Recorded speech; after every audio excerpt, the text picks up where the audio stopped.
Pour ne rien manquer, abonnez-vous maintenant.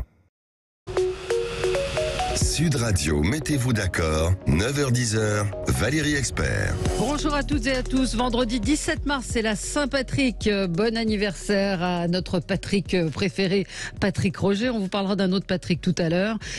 Aujourd'hui, nous allons tenter de commenter ce 49.3. Aujourd'hui, mention de censure lundi. Est-ce qu'elle peut aboutir? La situation chez les LR. Elisabeth Borne peut-elle rester? Le silence d'Emmanuel Macron. Beaucoup d'angles. Donc, on va commencer sans vos coups de cœur et vos coups de gueule, mais autour de la table pour débattre et commenter l'actualité. Geneviève Kotzinger, bonjour. Vous êtes spécialiste en communication politique, présidente de l'agence Image. Jean-Luc Benamias, bonjour. Membre de la Ligue des droits de l'homme, ancien membre du Conseil économique, social et environnemental. Zartosht Bakhtiari, je l'ai bien dit. Bien. Vous êtes maire de Neuilly-sur-Seine, Neuilly-sur-Marne, pardon, c'est pas exactement le même endroit. Maire de Neuilly-sur-Marne, et vous avez signé hier une tribune contre le report de l'âge du départ et pour la capitalisation. C'était à lire donc dans le Monde, et évidemment on pourra y revenir. Et puis Samuel Lafont, porte-parole de Reconquête, le parti d'Éric Zemmour. Bonjour Éric Zemmour, qui publie un nouveau livre. Je n'ai pas dit mon dernier mot. Voilà, je n'ai pas dit mon dernier mot. On va rentrer directement dans le vif du sujet. Un petit mot quand même sur la Saint-Patrick et un autre Patrick célèbre, c'est Patrick Pouyanné, le patron de Total. J'imagine que vous connaissez son nom désormais. Eh bien, le conseil d'administration a voté la possibilité de lui octroyer une augmentation de 10% sur son salaire. C'est déjà de 6 millions, je crois. Oui, c'est ça, qui était à peu près de 6 millions. Donc, le timing est peut-être pas formidable, mais le conseil d'administration donc propose une hausse de 10% de son salaire. Vous en dites quoi? Vous savez, les 6 millions d'euros, c'est la hausse pour une ville telle que la mienne du coût de l'énergie, où on passe de 2 millions à 9 millions d'euros de coût énergie pour toute une année. Donc c'est absolument aberrant, délirant. Quand nous, on a subi dans nos collectivités des hausses de x15, x30% parfois, un prix multiplié par 30 sur le coût de l'énergie. Ce sont des annonces qui sont complètement en décalage par rapport au quotidien des Français, et ça ne fait que rajouter une pièce dans une machine infernale qui est lancée et qui est également alimentée par le gouvernement. Le timing est en tout cas pas formidable, même s'il y a certainement des explications, qu'il y a certainement des histoires d'actions, de bénéfices records pour Total, comme on l'a vu, mais cette annonce, j'avoue, m'a un peu interpellé. Parce que vous en pensez, Samuel? En fait, il peut y avoir des justifications, des explications, effectivement, mais le problème central, c'est le décalage. Ben oui. Le décalage. Et on va y venir en parlant des retraites et du 49.3, parce que le sujet majeur, en fait, politique, institutionnel, c'est le décalage et la déconnexion du gouvernement aujourd'hui avec le peuple. Ouais. On va en reparler. Jean-Luc, un mot? C'est totalement hors sol. Ouais. Dans une période comme celle-là, ça montre que les actionnaires et la direction de Total est ailleurs, dans un autre monde qui n'est plus le monde commun des différents peuples du monde et du peuple français. Hors sol. 49.3, donc ça a été un suspense assez long hier pour savoir si le gouvernement allait appeler au vote, laisser les députés voter. Finalement, c'est le 49.3. On a vu les conséquences hier dans de nombreuses villes avec des manifestations un petit peu partout. Peut-être ce choix du 49.3, Geneviève Kotzinger, vous le comprenez. Alors, c'est pas ce qu'a dit ce matin Olivier Dussopt. Il a dit c'est un crève-cœur, mais ce n'est pas un échec. C'est un gros échec. C'est d'abord quand même l'échec de la Première ministre. Moi, je dirais très largement l'échec de la Première ministre, parce que c'est elle qui s'est opposée à l'automne dernier à l'utilisation du 49.3 tel que le voulait Emmanuel Macron. Elle s'y est opposée parce qu'elle pensait avoir une marge de négociation et qu'elle pensait y arriver par un vote. Donc elle n'a pas réussi, donc elle a échoué. Et c'est elle qui se retrouve aujourd'hui en première ligne de cet échec. Échec pour Macron aussi, évidemment. Échec général, échec pour LR. Qui se targuait d'apporter un appoint qu'il a fait au Sénat, qui n'a pas réussi à le faire à l'Assemblée. Donc Éric Ciotti ne tient pas son groupe, ne tient pas son parti, Olivier Marleix ne tient pas son groupe. En fait, c'est un échec généralisé. C'est un échec pour les LR aussi, d'une certaine manière, parce qu'il y a visiblement des compromis, on va y revenir. Samuel Lafont, comment vous avez compris? Je pense que Olivier Dussopt passe pour un sac de frappe dans cette affaire, parce que c'est lui qui prend l'essentiel des coups, sauf que la responsabilité principale, Emmanuel Macron.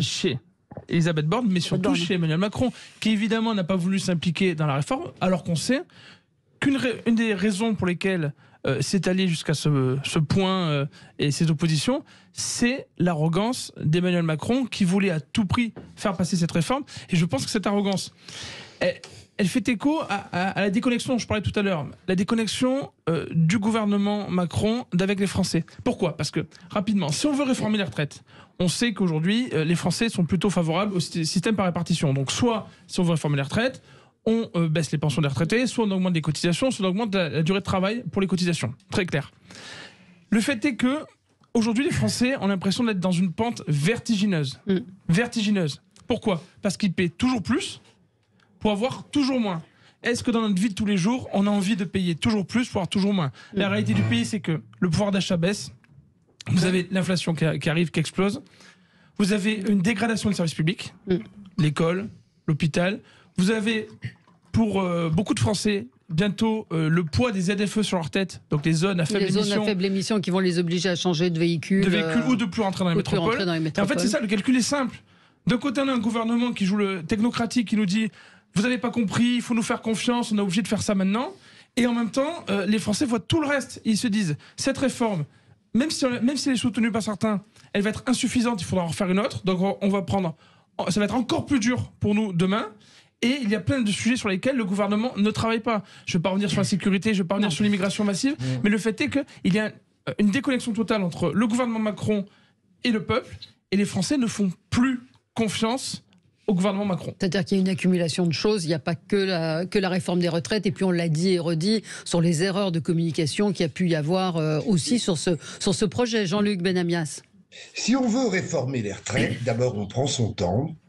On a pris 2 ans, Jean-Luc. Enfin, il y a eu la commission de loi, il y a eu des... Je continue.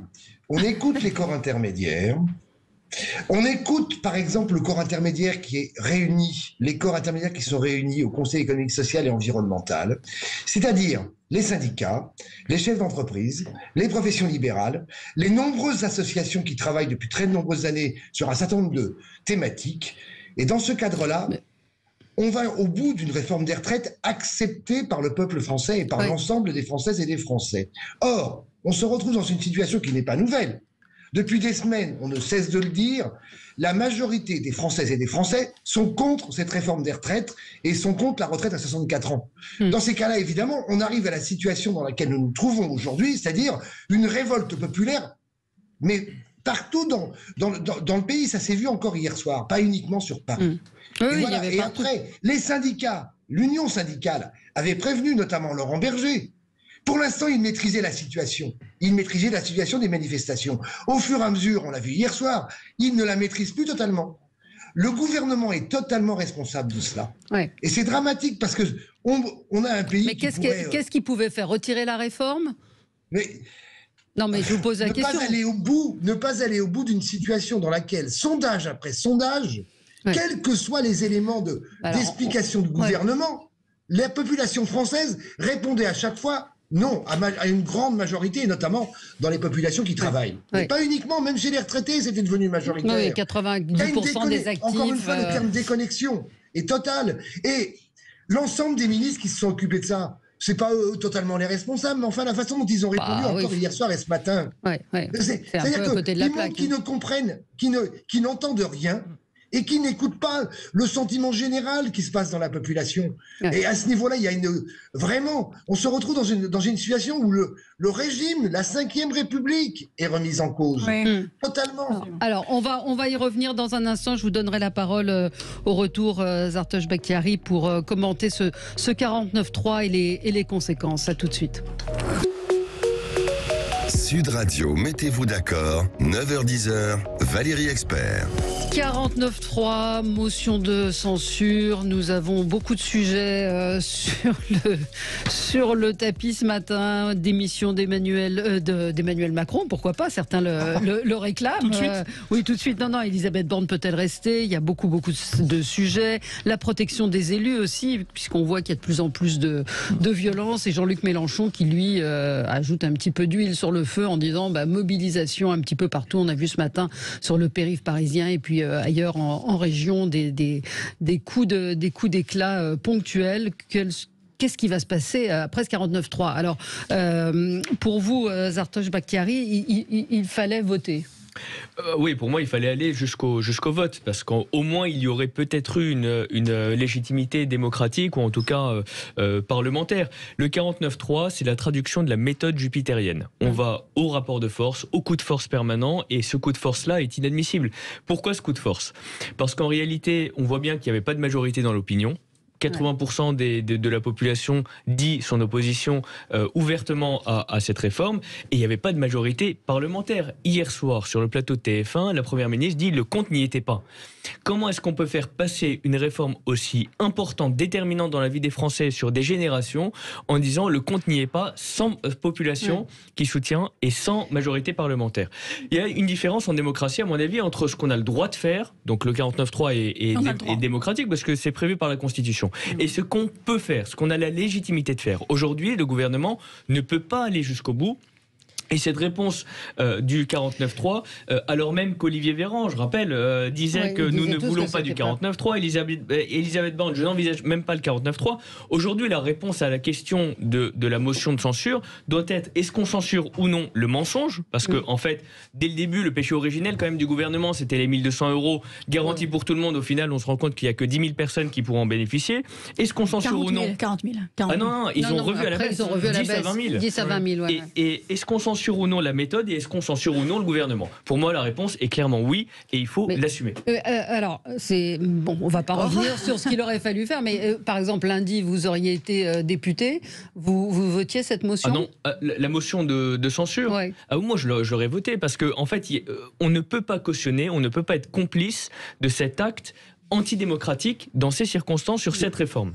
Oui, mais vous avez vu qu'Éric Ciotti a dit qu'il ne la voterait pas. Donc on peut imaginer qu'il y a eu aussi un petit deal entre eux sur ce sujet. Jean-Luc, est-ce que Éric Ciotti tient encore les Républicains ? Oui, c'est une vraie question. Et puis on verra ce qui se passe ce week-end aussi.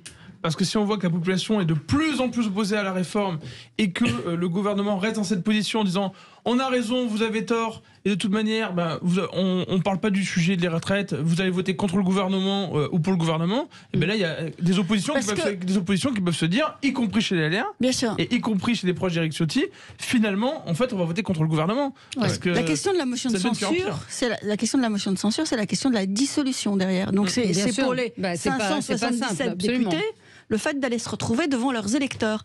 Et ça, c'est peut-être chacun aussi individuellement qui va prendre conscience, évaluer sa possibilité d'être réélu. Certains sont élus depuis 1 an seulement, étaient assez inconnus au bataillon avant. Pour le groupe LR, ça a été une divine surprise, quand même, le résultat de l'élection législative. Si, comme on se retrouvait à 20 après l'échec de Valérie Pécresse, c'est bon. Ils ont quand même un groupe assez consistant. Un groupe charnière.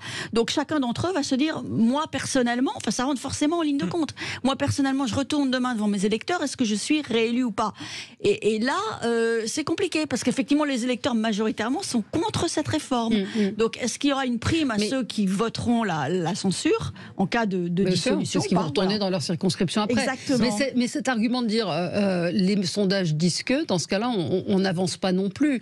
Genre, on donne toujours l'exemple de la peine de mort, où François Mitterrand est allé contre le peuple. Jean-Luc ? Non, mais c'est évidemment que les sondages ne font pas l'opinion publique et ne font pas la vie politique française, même au-delà de notre pays, dans tous les pays. Mais enfin, quand plusieurs instituts de sondage, de nombreux instituts de sondage, semaine après semaine, donnent les mêmes résultats et même en augmentation. Oui, non, mais je me faisais l'avocat du diable. On voit bien, on l'entend autour de nous, on voit bien que les gens ne veulent pas de cette réforme, évidemment. C'est vrai qu'ils inventent que le gouvernement, le président de la République, juge l'opinion publique par rapport à des sondages qui eux-mêmes demandent aux différents instituts de sondage. Donc ils savaient, ils étaient au courant, ils regardent, ils ne sont pas complètement hors sol, même si sérieusement on peut se demander s'ils ne sont pas hors sol complètement. Mais bon, ils ne sont pas complètement hors sol, on va dire ça comme ça. Eh bien à un moment donné, on fait un choix. Et pour revenir sur cette histoire de dissolution, c'est possible qu'on aille vers une dissolution. Mais rien ne nous dit que dans le calcul qui a été fait par Elisabeth Borne, la Première ministre, il n'y ait pas à La République En Marche, au MoDem, des gens qui se posaient des questions, parce que certains ont été élus, vous l'avez vu aux législatives, avec des 50,3%, des 50,4%. C'est-à-dire que ça se joue à la marge. Et cette marge, elle est essentielle par rapport à l'élection de députés. Et c'est ça qui a fait retirer, qui a fait passer au 49-3. C'est pas uniquement l'histoire des Républicains. Parce que Monsieur Ciotti dirige une partie des Républicains. On voit bien que Monsieur Wauquiez dirige l'autre partie, car Monsieur Wauquiez prépare sa présidentielle pour 2027. Oui. Vous auriez voté quoi lundi si vous aviez été dans l'hémicycle? Censure. Si j'avais été nul, ça ne vous échappe pas que je soutiens globalement en grande partie la NUPES.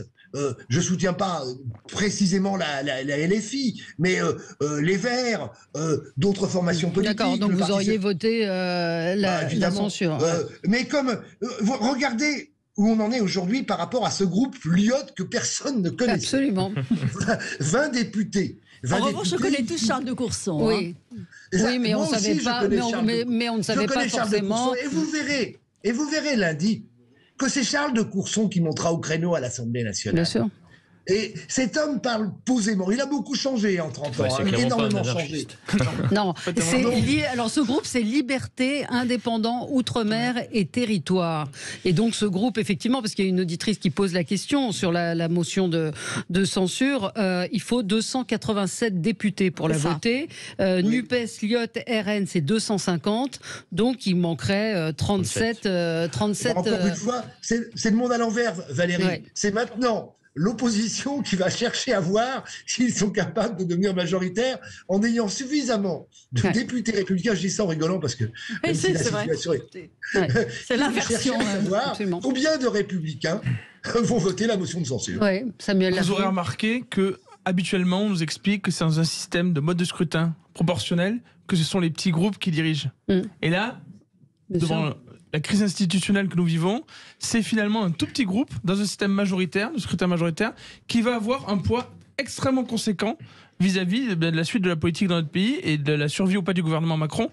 Pour revenir sur l'histoire des dissolutions, à mon avis, il y a deux choses à voir. La première, c'est qu'effectivement, on sait que les Français sont très majoritairement opposés à la réforme et qu'ils peuvent l'être encore davantage dans les jours et les semaines qui viennent. Si bien que les députés en place qui auront voté la motion de censure contre le gouvernement lundi, s'ils la votent, pourront être réélus éventuellement. En tout cas, pourront aller voir leurs électeurs en leur disant « Regardez, je vous écoute, je vous entends, quel que soit mon parti d'ailleurs par ailleurs, et il faut voter pour moi pour vous défendre à l'Assemblée. » Ça, c'est une prime pour ces députés. Ça peut être une prime pour ces députés sortants. Alors que d'habitude, pendant les dissolutions, on ne sait pas vraiment quel est l'état d'esprit du pays et vers quoi les Français vont se tourner. Le deuxième point, c'est que on sait qu'il y a, et on l'a dit tout à l'heure, de nombreux députés d'Emmanuel Macron qui ont été élus vraiment à la marge. C'est-à-dire que dans ces circonscriptions-là, les autres partis peuvent se dire, nous on a la chance de faire passer des députés. Plusieurs partis, que ce soit à droite, LR, le RN, Reconquête, on peut se dire, on peut faire passer des députés. Et donc ça va pousser les partis, peut-être on va le voir lundi, à pousser leurs députés, même les députés qui étaient au début opposés au fait de voter une motion de censure, à voter une motion de censure en se disant, en fait, on va gagner des députés sur le nombre de députés d'Emmanuel Macron, et on va peser davantage à l'Assemblée nationale, et on va montrer aux Français qu'on les défend, ce qui va être positif avant les européennes et puis les élections à venir. Enfin là, on est dans une discussion de marchand de boutique, parce qu'il y a quand même, pour LR était quand même favorable à un allongement de la durée du travail jusqu'à 65 ans. Donc là, on 64, il y a un moment où il y a un problème de cohérence politique aussi. Mais chez LR, on l'a vu, le problème de cohérence. Je pense que la droite ne peut pas soutenir cette réforme qui a été proposée, qui est profondément... Elle l'a soutenue au Sénat. Qui est profondément, pour moi, anti-gaulliste, sur le fond et sur la forme. Sur le fond, on l'a vu, les carrières longues, la pénalisation des femmes, des familles, les seniors, la valeur travail, tous ces marqueurs forts de la droite sont piétinés par cette réforme. Donc on ne peut pas dire que cette réforme est celle de LR. Donc, pourquoi l'a-t-elle votée au Sénat, pardon, dans ce cas-là? D'accord, mais ça n'est pas la réforme que LR aurait dû porter. Et que dire, encore une fois, du mensonge originel avec les 1200 € qui avaient été promis, qui finalement ne touchent que 10 000 personnes. Que dire du détricotage des critères de pénibilité qui ne permettent pas de protéger ceux qui doivent l'être. Donc pour moi, en fait... il ne faut pas tomber dans les calculs d'arrière-boutique en disant que si on vote de telle manière, il se passe telle chose peut-être, parce qu'il y a trop de variables. Et on est sur un baril de poudre qui peut s'enflammer à tout moment. Mais deuxièmement, on ne peut pas dire que cette réforme est celle que la droite aurait dû porter. Et d'ailleurs, il y a des voix différentes. Mais pourquoi l'a-t-elle voté au Sénat? Voilà. Et pourquoi, dans la mesure où Elisabeth Borne hier soir au 20h de TF1, qui a très bien marché d'ailleurs, plus de 6 millions de téléspectateurs, 6 millions et demi de téléspectateurs, dit si c'est une motion de défiance, ce sera pour ou contre la réforme des retraites. On va y revenir. Petite pause, 9h27 sur Sud Radio. À tout de suite. Sud Radio, mettez-vous d'accord, 9h-10h, Valérie Expert. Avec vous sur Sud Radio, avec Samuel Lafont, porte-parole de Reconquête, Zartocht Bakiari, maire de Neuilly-sur-Marne, Jean-Luc Benamias, membre de la Ligue des droits de l'homme, ancien membre du Conseil économique, social et environnemental, et Geneviève Gotzinger, spécialiste en communication politique et présidente de l'agence Image. On évoquait les suites, les conséquences de ce 49.3 ce matin, où à l'instant Mediapart publie un tweet en disant, c'est une info, donc Gérald Darmanin a convoqué tous les préfets de France à 10h30 pour une visioconférence sur la situation sociale après le 49.3, mail marqué urgent et présence obligatoire de tous les préfets, et il a annulé son déplacement en Gironde. Donc Samuel Lafont, ça veut dire quand même qu'il y a des indications qui arrivent au ministère de l'Intérieur selon lesquelles il va y avoir des mobilisations un peu partout en France. Alors tout d'abord, je voudrais réagir sur le sujet des variables. Pour lundi, c'est-à-dire est-ce que on sait ou est-ce qu'on peut savoir, est-ce qu'on a suffisamment d'éléments pour savoir si les députés vont voter ou pas la motion de censure. Juste un instant là-dessus. Ouais. Pourquoi ? Parce que effectivement il y a trop de variables. Donc on ne sait pas ce qui va se passer lundi. Mais les variables nouvelles sont celles que j'ai exposées. C'est que en fait il peut y avoir, contrairement à d'habitude, une prime aux députés sortants, voilà. Et donc ils peuvent avoir intérêt, contrairement à d'habitude, à voter une motion de censure. Sur ce dont on fait état à propos de Gérald Darmanin, j'ai envie de dire, mais pourquoi Emmanuel Macron et son gouvernement ont attendu aussi longtemps pour écouter les Français? Ça leur a pas suffi la crise des Gilets jaunes? Ça leur a pas suffi de voir ce qui s'est passé à la présidentielle où en fait Macron l'a emporté, mais il n'y avait pas un soutien, une ferveur populaire incroyable pour Emmanuel Macron? Qu'est-ce qu'il leur faut pour comprendre que les Français ne leur font pas confiance, que les Français ont l'impression d'être vraiment dos au mur, que la situation s'empire et que le gouvernement ne fait rien? Vraiment, on a l'impression qu'ils sont totalement déconnectés, qu'Emmanuel Macron est dans sa tour d'ivoire, qu'il a ramené ses ministres dans sa tour d'ivoire et qu'il ne veut rien écouter. Sauf qu'en fait, les Français ne vont pas laisser faire. Et on le voit bien avec ces mobilisations-là. Alors, il n'y avait pas non plus la révolution, même si les images étaient spectaculaires hier. Il y avait 6000 personnes à la Concorde. Toujours spectaculaire, des poubelles qui brûlent. C'est vrai, mais regardez pour les Gilets jaunes, au tout début, avant qu'il y ait des violences, c'était simplement des Français qui manifestaient partout, pas qu'à Paris, dans les métropoles, les villes moyennes et les petites villes, qui disaient, s'il vous plaît, écoutez-nous. Ça a commencé comme ça, les Gilets jaunes. Souvent, ils sont caricaturés en disant qu'ils ont été extrêmement violents, qu'ils ont tout cassé, mais ça a commencé par, on est là, on galère, on gagne pas assez d'argent pour subvenir nos besoins. Ça a pris l'ampleur, mais là on sent que le 49.3 ça a remis sur pied les syndicats et la mobilisation. Parce que vous avez quelques personnes, le gouvernement d'Emmanuel Macron et des soutiens technocratiques qui vous disent, nous on sait, vous n'avez pas compris, de toute manière il faut le faire maintenant et on ne vous écoute pas. Mais en fait ça ne peut pas marcher. Jean-Luc, sur les suites et sur la mobilisation. Les suites, on les voit, ça va être tous les jours, ça va être ce week-end, même si, encore une fois, je trouve l'union syndicale extrêmement responsable. C'est-à-dire qu'ils ont même débattu de savoir si on ne bloquait pas lundi et mardi pour permettre aux élèves de passer le bac. Ouais. Ça montre une énorme responsabilité. Et à ce niveau-là, la non-écoute, le non-respect de, je l'ai dit tout à l'heure, mais je me répète, des corps intermédiaires est dramatique. Car c'est ces grandes organisations, et elles sont très diverses. Entre la CFTC et la CGT, il y a quand même de gigantesques différences fondamentales, historiques. Dans ce cadre-là, on doit écouter, on doit comprendre qu'on ne peut pas permettre à un pays de devenir et de partir vraiment en vrille, tel que on pouvait s'en douter quand même que tout ça allait mal se terminer. En tout cas, possiblement allait mal se terminer. Il faut refaire maintenant une pacification générale. Et la seule pacification générale, si j'étais au gouvernement, c'est le retrait de ce texte. Oui, mais je suis pas sûre que... Je suis d'accord sur les syndicats font preuve depuis le début d'un immense esprit de responsabilité. D'ailleurs, le décalage d'image entre ce qui se passait au sein de l'hémicycle avec la NUPES et ces manifestations, en revanche... Non, pas que la NUPES.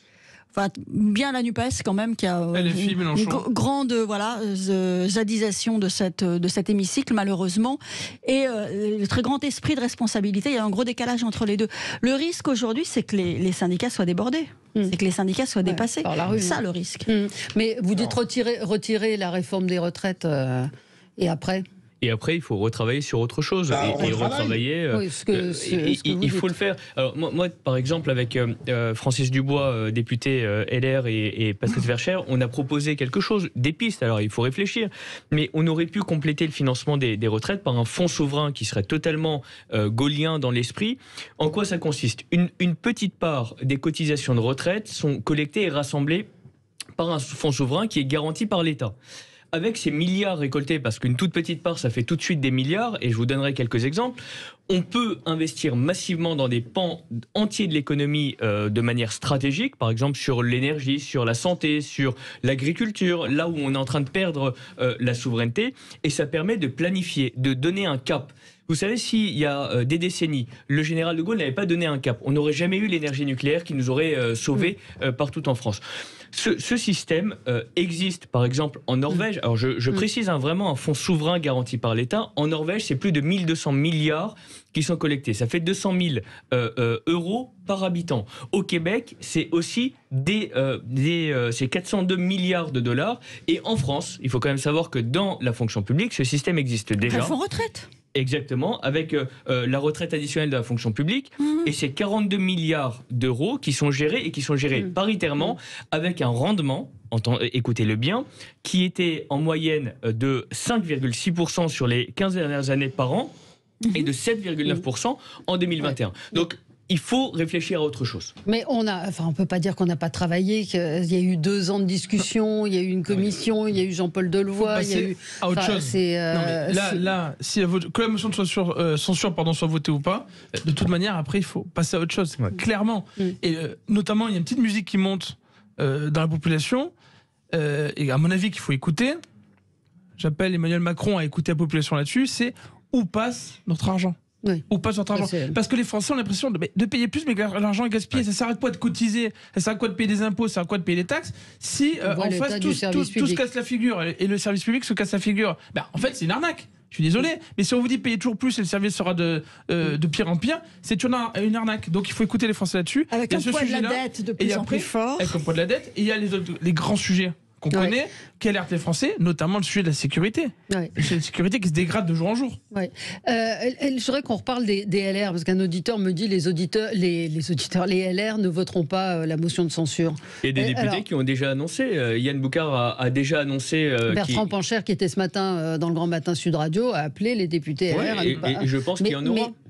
Mais est-ce que mais pas massivement, pas de 37, manière. On verra. Il reste encore un peu de temps. Il reste 3 jours avant de voter. Il peut se passer beaucoup de choses. Et comme le disait effectivement Samuel Lafont, c'est que ceux qui veulent, si on se dirige vraiment sur une dissolution, ceux qui veulent vraiment pouvoir peser dans l'avenir, il faut qu'ils clairement, ils annoncent la couleur et clairement annoncent leur hostilité à cette réforme de la retraite. C'est toujours une prise de risque, une dissolution quand même. C'est toujours une énorme prise de risque. Quand on est élu, on a intérêt à rester élu pendant 5 ans. Elle n'est pas forcément souhaitable, mais là on arrive à un blocage. On arrive à un blocage institutionnel. Soit on continue avec le coup de force et la méthode jupitérienne et le 49.3 et on avalise tout ce qui a été fait, soit on s'y oppose. Mais il faut le dire clairement. Mais est-ce qu'il y a pu y avoir un deal entre Éric Ciotti et Emmanuel Macron, disant 49.3, mais on votera pas la censure. Mais ce qui lui permet, ce qui permet de faire passer la réforme. Mais il ne sert à rien. Éric Ciotti, comme beaucoup d'autres, n'est pas dans la tête de chacun et chacune des députés élus. Non. Et on peut toujours discuter, et on le fait, c'est normal, c'est le débat, de savoir. Ça va jouer à quoi tout ça ? À 2, 3, 4 députés. Personne ne sait ce qui peut se passer lundi. On peut. C'est personne. La situation dans laquelle on est, c'est qu'à un moment donné, effectivement, les députés pensent à leur propre réélection s'il y a dissolution, mais il pense aussi, pour un certain nombre, à la situation dans laquelle se trouve le pays. Oui. Et j'espère bien d'ailleurs qu'il pense à cela. Et on arrive à une situation de désordre possible, potentiel, absolument complet. Ça n'est pas gérable. Le président de la République, d'ailleurs on ne l'entend pas là, peut-être qu'on l'entendra un jour, mais pour l'instant, il est... Non. Oui, enfin, je ne sais pas s'il est en vacances. Quand il est en Afrique, il n'est pas forcément en vacances. Non. Enfin, il fait autre chose. Oui. Sérieusement, ce pays a besoin de débat. Je suis assez d'accord. J'ai du mal à dire ton prénom, Zarkov. Zartosh. C'est d'origine iranienne. Exactement. Excuse-moi, Zarkov, parce que j'ai vécu longtemps, comme tu le sais, à Noisy-le-Grand. Et c'est pas si loin que ça de Neuilly-sur-Marne. C'est à côté. Ouais. Je connais assez bien ton territoire. Clairement, oui, quand tu dis pourquoi pas une partie de retraite par répartition, mais c'est tout dans le débat, ça. Bien sûr, pourquoi pas. Les Françaises et les Français sont capables d'entendre ça. Ouais. Mais on n'a pas eu ce débat. Non, il n'y a pas eu ce débat. Bon, admettons que la motion ne soit pas votée lundi. Qu'est-ce qui se passe après ? Ça continue. Ça continue quoi ? C'est-à-dire les manifestations. Le mouvement social continue. Mais je parle politiquement, c'est-à-dire est-ce qu'Emmanuel Macron aujourd'hui et Elisabeth Borne sont en mesure de gouverner le pays ? Il faudra qu'Emmanuel Macron trouve quelque chose pour rebondir personnellement. Parce que Elisabeth Borne ne pourra pas continuer. Un remaniement à coup sûr, elle servira de fusible. Le gouvernement majoritaire dans le pays. Ouais. Il faut qu'ils disent, regardez, il y a un sujet, même si c'est un sujet dont tu n'as pas parlé ces dernières semaines, un sujet majeur, j'entends les Français, et j'ai envie de régler ce problème. Je parlais de la sécurité, par exemple. Ça peut être l'immigration. Il y a le projet de loi immigration qui arrive également. Et là, à mon avis, pour lui, c'est sa porte de sortie. Parce que il va pas être lâché. L'immigration, ça va encore être des débats. Ça va pas. Ça va être des débats terrifiants là encore. Peut-être, sauf qu'on connaît les positions des Français sur l'immigration, contre l'immigration, sur le problème de sécurité, sur la situation de la justice. Donc en fait, s'il veut retrouver entre guillemets une majorité populaire, c'est sa porte de sortie. Et moi, j'ai envie de dire, tant mieux, enfin qu'on écoute les Français. Enfin qu'on écoute les Français pour régler ces problèmes d'insécurité, d'immigration massive et de trop d'impôts, trop de taxes dans le pays. Est-ce qu'il est obligé de remanier ? Je pense que c'est indispensable. Dans tous les cas, pour pouvoir. Mais avec qui ? Avec quel Ça a déjà été très compliqué avec Elisabeth Borne. Alors je vois pas. Je crois qu'il y a François Bayrou qui se prépare. François Bayrou. Et Barouin. Quel est son intérêt ? Je sais pas. Quel serait son intérêt d'aller servir de roue de secours à Emmanuel Macron ? Bayrou, il est toujours aujourd'hui mis en examen, non ? Il y a toujours l'affaire. Oui, il y a ce problème de mise en examen. Moi, j'y crois pas à cette solution. Non, ce qui gêne pas le secrétaire général de l'Élysée pour être en place. C'est vrai. Mise en examen. C'est vrai. On marque une pause, 9h43, à tout de suite. Sud Radio, mettez-vous d'accord, 9h-10h, Valérie Expert. On parle évidemment du 49.3, des conséquences à la fois politiques et sociales vers une dissolution. C'est ce qu'on évoquait, il y a un instant. Elisabeth Borne peut-elle rester ? Non, son gouvernement semble être quand même arrivé au bout. Qui pour la remplacer ? Bon, on n'y est pas encore, donc on va peut-être attendre un petit peu. On va essayer, le silence qui est souligné quand même par tout le monde. Puis un mot peut-être d'Éric Zemmour, donc qui sort opportunément. Alors on peut dire opportunément ou pas, parce que sortir un bouquin dans ce climat social, c'est peut-être pas évident. Alors Éric Zemmour souhaitait prendre le temps d'écrire sur la campagne présidentielle qu'il a menée, qui était incroyable, une telle campagne n'avait jamais été vue en France. Prendre le temps d'écrire cette campagne et de tracer des pistes pour la suite. Il a sorti un nouveau livre qui s'appelle « Je n'ai pas dit mon dernier mot ». Qui est sorti ce jeudi 16 mars, qui est en tête des ventes partout sur Internet. Hier, il était à Paris devant le Sénat, au Tournon. On a eu plus de 1300 personnes, des heures de queue pour aller faire dédicacer le livre. Et il commence une tournée partout en France. Et dans ce livre, notamment, ça fait écho à ce qu'on disait à l'instant, il parle de l'insincérité des politiques sur le plateau, notamment des macronistes. Et on voit en fait que cette insincérité, elle a des conséquences. Elle a des conséquences concrètes dans le débat public, elle a des conséquences concrètes dans les choix des Français à venir. Et sur cette réforme des retraites, typiquement, on a eu des mensonges éhontés de plusieurs ministres pour défendre la réforme des retraites. Et les Français, ils n'aiment pas trop qu'on leur mente. Et en plus, on a eu, je parlais d'insincérité, un manque d'écoute. On parlait d'Emmanuel Macron et d'Elisabeth Borne à l'instant. Pardon, mais comment font-ils, sérieusement, pour ne pas entendre le cri des Français ? Comment font-ils aussi pour dire droit dans les yeux, en vous regardant droit dans les yeux, ma réforme est très bien, Il faut absolument la voter. Si vous la votez pas, si vous la soutenez pas, vous êtes bête. Mais c'est intenable. Et c'est ce qu'ils font depuis des mois. Il faut véritablement que ce président, s'il veut rester en place avec un gouvernement tenable qui peut mener des actions, ce président change radicalement et se mette à l'écoute des Français. Oui. Mais c'est un problème de méthode, on est d'accord, mais vous n'allez pas changer la personnalité d'Emmanuel Macron. Non. C'est une question de personnalité. Il est comme ça, il n'écoute pas beaucoup, voilà. Il y a des gens qui changent parfois. Je ne crois pas que ce soit possible. Je ne crois pas que ce soit possible. Honnêtement, j'en doute aussi, mais j'aimerais qu'il le fasse pour les Français. Oui. Zartosh Bakhtiari, vous pensez qu'il peut changer ? Je pense que c'est peut-être un peu compliqué parce qu'il a montré effectivement que... Parce que là, il perd la face. Oui, mais justement, c'est ce qu'il veut peut-être pas. Et c'est ce qu'il disait dans les négociations avec la Russie. C'est en gros, en cas de conflit, est-ce que, il faut trouver une solution, une porte de sortie qui soit honorable. Lui, sa porte de sortie, effectivement, je pense que ça passera par le fusible de la Première ministre, qui devra changer dans tous les cas pour avoir une nouvelle image et ouvrir une nouvelle séquence. Mais à quel moment est-ce qu'il ferme cette séquence, qui est toujours pas fermée, et peut-être que ça n'est que le début, et à quel moment et comment est-ce qu'on peut rebasculer sur un autre sujet qui soit aussi effectivement fédérateur. Là, ce qu'on voit, c'est que la nation est quand même très, très fracturée. Et profondément.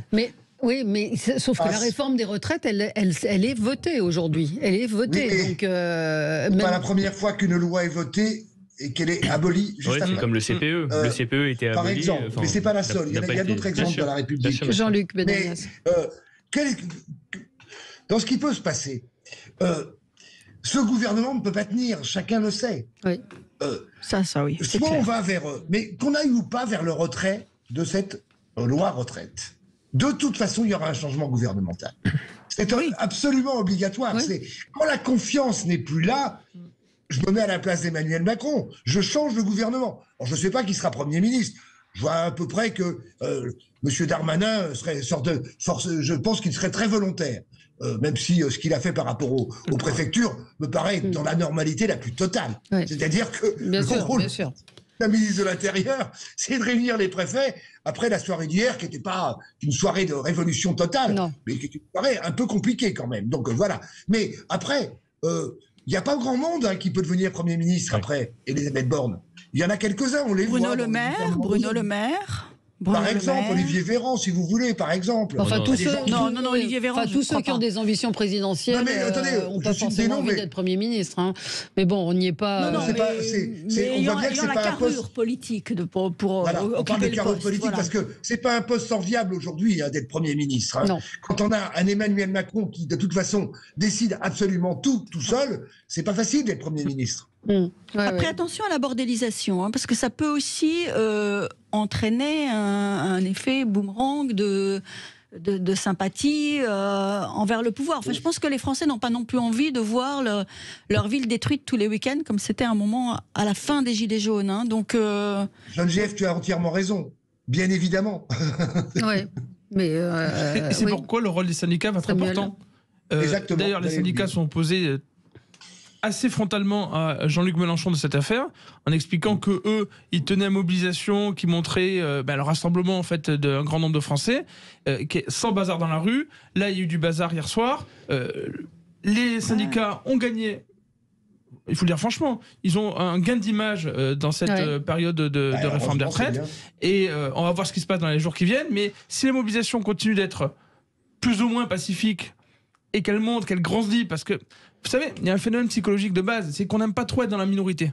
On préfère être toujours plutôt dans le groupe majoritaire. Quand vous voyez que tout le monde s'oppose à Emmanuel Macron, que personne ne veut de la réforme, que de plus en plus de groupes politiques différents auxquels vous êtes attachés par ailleurs sont contre, en fait vous avez naturellement envie de rejoindre le mouvement contre, ou moins de ne pas vous positionner. Le fait est que donc, de plus en plus de Français risquent de vouloir se mobiliser, ou en tout cas de dire leur opposition à cette méthode, voire à cette réforme. Et là, le rôle des syndicats va être important dans les semaines à venir. Moi j'ai un sujet pour Emmanuel Macron. Vous savez, on parlait de l'IOT. Je pense qu'il nous écoute. On parlait de l'IOT. Vous savez, ce groupe charnière parlementaire un peu baroque, mais il est baroque pourquoi ? Parce qu'en fait, ceux qui rassemblent ces députés, ce sont les territoires, ce qu'on appelle habituellement les territoires. Mais je pense que Emmanuel Macron, il a un sujet à travailler parce qu'il n'a pas entendu pendant la période des Gilets jaunes. On a l'impression qu'il n'entend toujours pas. C'est l'hypercentralisation et le fait de ne pas voir que la France, ce n'est pas Paris. Je pense qu'il faut le répéter. France, ce n'est pas Paris et ce n'est pas quelques grandes métropoles. Il y a énormément de communes en France avec des situations différentes. Les Français le disent très régulièrement. On n'a plus de services publics, on a les écoles qui ferment, on n'a pas accès à un service de santé de qualité. Stop. Quand est-ce qu'on va nous entendre? Quand est-ce qu'on peut penser l'aménagement du territoire différemment? Et en plus, j'ai envie de dire, il a une chance à saisir. On a des nouvelles technologies. On a le développement du télétravail qui ne peut pas s'appliquer évidemment dans tous les métiers, mais on peut faire en sorte que le pays soit aménagé différemment. Et en tout cas, même sans parler d'aménagement global, en tout cas que les Français qui vivent dans les petites communes, dans les villes moyennes, les Français de la France périphérique, soient enfin écoutés et que leur mal-être et que leur quotidien soient entendus. Oui, mais ça, vous enfoncez des portes ouvertes. Hein. S'il a envie de sortir sur un sujet qui peut être populaire et qui est écouté de l'ensemble des Français, je pense qu'il peut parler de ça. Et d'ailleurs, il avait commencé à en parler des institutions. On avait quand même une forme d'étiolement du mouvement social ces derniers jours. On a l'impression que les gens sortaient moins dans la rue. Et là, ça le relance, en fait. Donc c'est extraordinaire. Et la question, c'est de savoir si ça va le relancer. Un mouvement social permanent, ça n'existe pas. Ça ne peut pas exister. Les gens se disaient, si l'Assemblée nationale, si le Sénat vote la loi, on va être en difficulté par rapport au mouvement social. Ils sont sereins, les gens. Enfin, ils sont lucides. Mais d'ailleurs, Laurent Berger avait clairement dit que s'il y avait un vote, après, c'était terminé. Le fait de passer par le 49.3 relance le mouvement social. Exactement. Bon, qu'est-ce qu'on peut dire de plus ce matin? On va attendre lundi de voir ce qui va se passer. Les LR sont quand même bien fracassés. Hein. Est-ce qu'il y a une autorité? Il y a plus de personne ne tient vraiment le groupe. Hein. Il y a un parti, il y a un fond commun. Il y a des valeurs communes et moi j'appelle tout le monde à se rassembler autour des valeurs communes, à les repenser, à y réfléchir pour proposer autre chose. On ne peut pas être la béquille du gouvernement et il ne faut pas qu'on le soit, surtout pas dans ce contexte-là. Donc à chacun de réfléchir et être prêt pour proposer une autre réforme quand ce sera le moment. Là, à l'heure actuelle, effectivement, ça n'est pas le moment de faire des... Enfin, on est dans l'urgence et malheureusement dans l'urgence, c'est assez difficile de se poser et de réfléchir. Il y a des personnes qui ont réfléchi, qui ont pensé. Donc, chacun contribue et à nous de porter une autre réforme. Mais cette réforme-là, pour moi, ne pourra pas entrer en vigueur. Elle est trop clivante et trop fracturante. Il n'y avait aucune urgence. Non. Le déficit des caisses de retraite est un déficit dans quelques années. C'est 17 milliards, en tous les cas, c'est le chiffre qui circule. On devait prendre le temps de discuter. Excusez-moi de me répéter, mais les corps intermédiaires et le corps syndical, la composition syndicale, étaient en capacité de discuter de manière extrêmement calme, avec des positions différenciées, mais extrêmement calmes, en prenant toutes les positions possibles. Mais cette précipitation nous amène à cette situation d'un État et d'une 5e République qui, pour moi, est extrêmement malade.